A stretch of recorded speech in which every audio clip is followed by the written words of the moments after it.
Hello friends.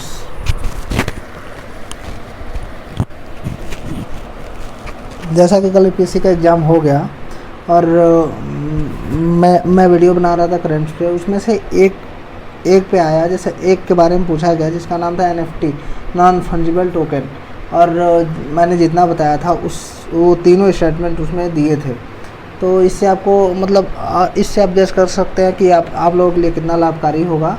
और जैसे कि हिंदी मीडियम वालों के लिए तो और, क्योंकि इंग्लिश में मटेरियल और हिंदी में हम समझाने का प्रयास करते हैं। तो चलते हैं आज के वीडियो में। आज का वीडियो हम पहले जानेंगे कि ग्लोबल टाइगर फोरम क्या है। Global tiger forum GTF। तो ग्लोबल टाइगर फोरम एक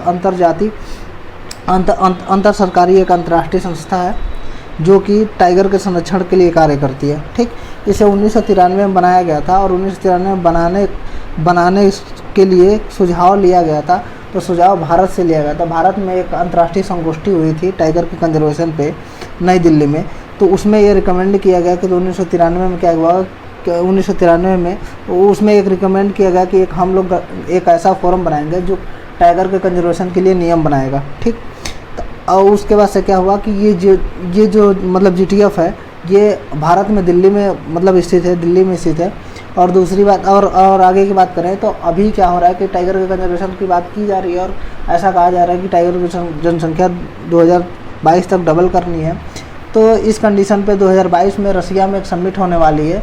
रसिया में टाइगर कंजर्वेशन को एक समिट होने वाली है। तो वो समिट का आधार पहले ही भारत में सेट कर लिया गया था 2010 में टाइगर के कंजर्वेशन पे दिल्ली में एक समिट किया गया था।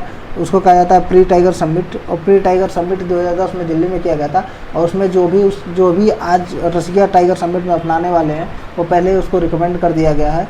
तो ये आप लोगों को पता होगा कि GTF क्या है, एक अंतर सरकारी अंतर्राष्ट्रीय संस्था है, फोरम है। और ये कब बना था, 1993 में। किसके रिकमेंडेशन में बना था, तो दिल्ली में एक अंतर्राष्ट्रीय टाइगर के संरक्षण को लेकर एक संगोष्ठी हुई थी। और उस संगोष्ठी में सुझाव दिया गया कि हमारे पास एक ऐसा फोरम होना चाहिए जिसपे कंट्रीज, सारे जो भी टाइगर रिच कंट्रीज हैं वो आगे समझौता करें और नियम बनाए कि कैसे टाइगर को संरक्षित किया जा सकता है।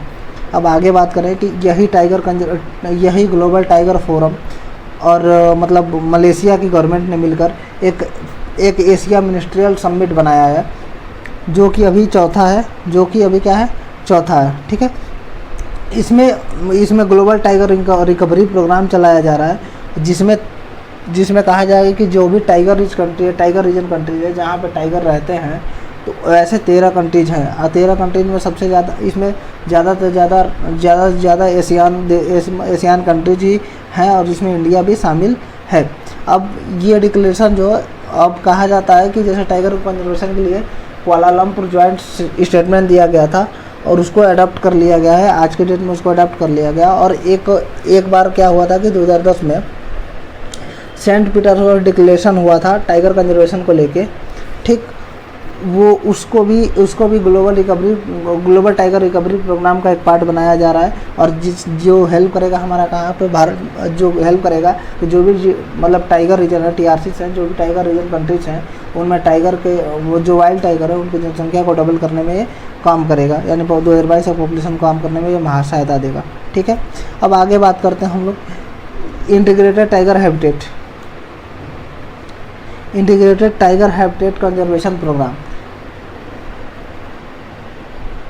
Integrated tiger habitat conservation program, यह जो प्रोग्राम है 2014 में लॉन्च किया गया था। और यह एक फंडिंग प्रोग्राम है, यानी सामरिक फंडिंग मैकेनिज्म है। यानी इसमें क्या हुआ कि जो भी प्रोग्राम चल रहा है टाइगर को लेके, जो भी टाइगर को बचाने के लिए लेके चल रहे हैं, उसमें फंडिंग का काम करता है। इसमें वो उसमें क्या करेगा, फंडिंग का काम करता है। इसके थ्रू जो भी GTRP जो चल रहा है, ग्लोबल टाइगर रिकवरी प्रोग्राम, या मतलब टाइगर को संरक्षण करने के लिए जो भी प्रोग्राम चल रहा है, उसमें से 12 जो स्कीम्स हैं वो 6 कंट्रीज़ में ऑलरेडी चल रहे हैं, जिसमें से इंडिया भी शामिल है। ठीक है, और ये अब इसका मेन ऑब्जेक्टिव क्या होगा, इसका मेन ऑब्जेक्टिव होगा कि 2022 तक हमारे टाइगर्स को डबल करने का काम करेगा, GTR प्रोग्राम को लागू करवाने का काम करेगा। तो ये इसका मतलब ठीक है, नॉर्मल। अब आगे चलते हैं, हम लोग लाल चंदन की बात करते हैं। किसकी बात करते हैं, लाल चंदन की। रेड सेंटर, इसको लाल चंदन कहते हैं। इसका जो साइंटिफिक नेम होता है, इसका नाम पेट्रोकार्पस सेनेटेलिनस, पेट्रोकार्पस सेंटेलिनस होता है, पेट्रोकार्पस सेंटेलिनस होता है। अब बात करें कि यह एक इंडेमिक ट्री है, इंडेमिक ट्री स्पेसीज है भारत की, यानी भारत की एक स्थानिक प्रजाति है, स्थानिक ट्री है कि भारत में ही केवल पाया जाता है। अगर बात करें कि भारत में कहाँ पाया जाता है, तो ईस्टर्न घाट का आप लोग नाम सुने होंगे, तो ईस्टर्न घाट में पाया जाता है, भारत के ईस्टर्न घाट में पाया जाता है। और आंध्र प्रदेश के अलग अलग कुछ जो अलग अलग फॉरेस्ट है उसमें पाए जाते हैं ये। अब अगर इसका बात करें तो आईसीएन डेटा निकालती है कि ये किस कैटेगरी में है, तो आईसीएन ने डेटा निकाला है कि ये इंडेंजर्ड कैटेगरी में, क्या है, इंडेंजर्ड कैटेगरी में। और साइट्स ने कहा है कि अपेंडिक्स 2 में, साइट्स ने अपना डेटा निकाला और कहा कि हमारे अकॉर्डिंग ये अपेंडिक्स 2 में, और वाइल्ड लाइफ प्रोटेक्शन के अकॉर्डिंग ये शेड्यूल 1 में है, ठीक है।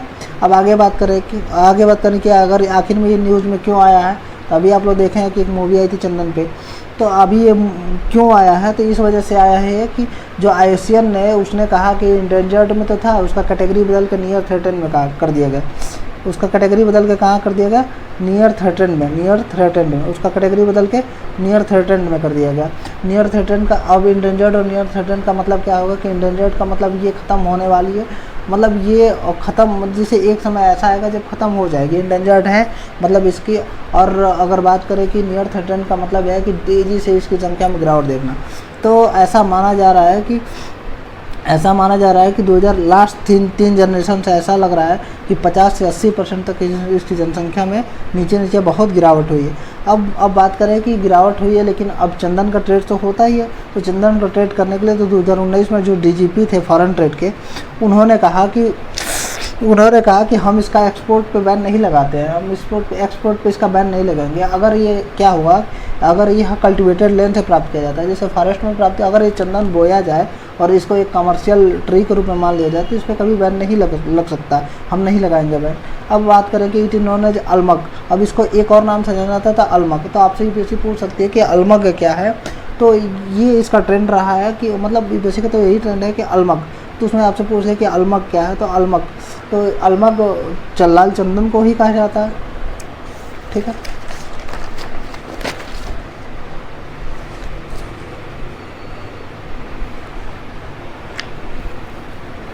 अल्मग लाल चंदन को ही कहा जाता है, ठीक है। भारत में इसको रक्त चंदन भी कहा जाता है। अब बात करते हैं कि ये क्या होता है, कि इनकी हाइट होती है 5 से 8 मीटर, ग्रेइश कलर के होते हैं, बार्क होता है। बार्क का मतलब ये होता है कि जैसे ट्री के बाहर वाला, मतलब बाहर की एक परत जो कि उसको उस वुड की रक्षा करती है, तो उसको हम लोग ग्रेइश मतलब बार्क कहते हैं।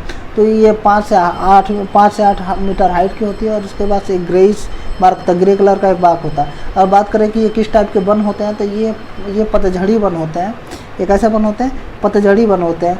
और अगर हम बात करें कि अगर इसके अंदर वाला चीज़ कट जाता है, अगर अंदर का भाग कट जाता है, तो सेंटोलिन डाई बनाते हैं। अब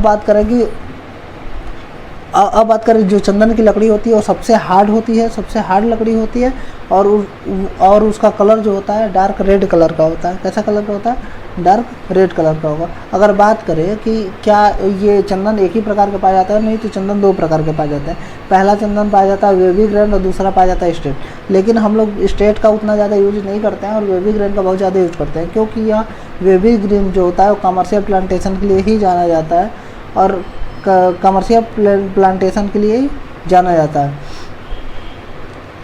अब हम बात करें कि ये क्या है, कि मतलब ये जो अगर हम बेबी ग्रैंड जो ये प्रोसेस चल रहा है, जो इसका कम हो रहा है, इससे हमारा क्या इफेक्ट पड़ेगा, तो ये पेनिनसुलर इंडिया, जैसे कि आप लोगों को पता होगा पेनिनसुलर इंडिया में जैसे कर्नाटक में सबसे ज़्यादा चंदन पाई जाती है, तो पेनिनसुलर इंडिया में कर्नाटक पाई जाती है। पेनिनसुलर का मतलब क्या होता है कि एक ऐसा भूभाग जो 3 तरफ से वाटर से घिरा वो पेनिनसुला होती है।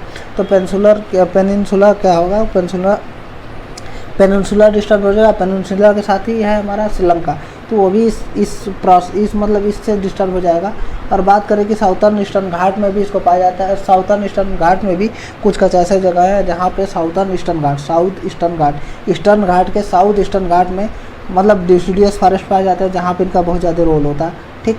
अगर बात करें कि ये किस मिट्टी में उगते हैं, तो जो फुलफुली मिट्टी होती है, थोड़ी कंकड़ी और फुलफुली मिट्टी होती है, लाल मिट्टी, जैसे कंकड़ी फुलफुली और थोड़ी लाल मिट्टी जो होती है, उसमें इसको इसका कल्टीवेट मतलब इसका मतलब इस स्पेसिस को उपजा सकते हैं लाल चंदन को।